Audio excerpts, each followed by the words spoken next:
The sun rose once again over the Pride lands, painting the savanna with a golden hue, but the warmth of the morning did little to lift Kopa's spirits.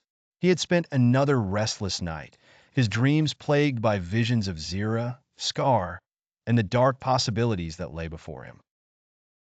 The words of Rafiki and Zira swirled in his mind, each pulling him in different directions. As he padded through the grass, Kopa spotted his father, Simba, standing atop Pride Rock as usual, surveying the kingdom.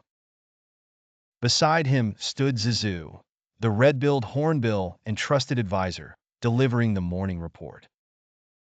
Kopa knew he needed to focus on his duties, on learning how to rule like his father, but the doubts gnawing at him wouldn't let go. Kopa, there you are! Kiera bounded over, her eyes bright with excitement. Mom and Dad want us to help with the patrol today. It's going to be a big one. Dad says we're checking all the borders. Kopa nodded, forcing a smile. Yeah, I'm ready.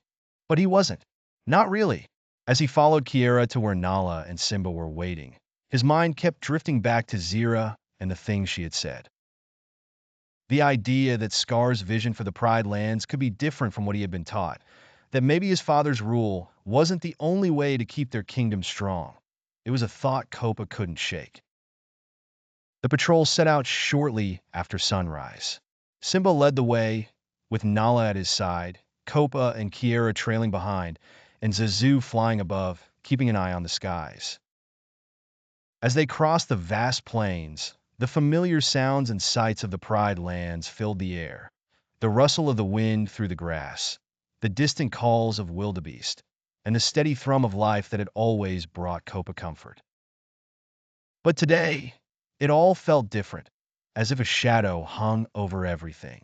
As they neared the northern border, Simba stopped suddenly, his eyes narrowing.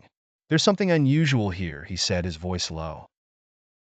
Nala followed his gaze, her expression growing tense.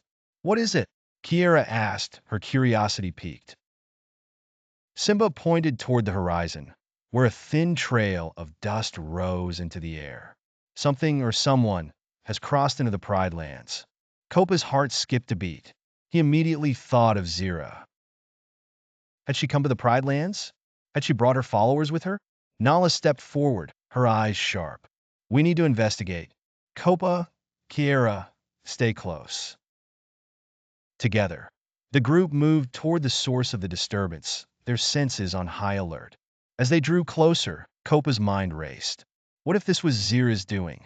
What if she had already begun her plan to challenge his father's rule? When they reached the source of the dust cloud, the sight that greeted them was both unexpected and unnerving. A small group of animals, wildebeest, zebras, and gazelles, were huddled together near a dry riverbed.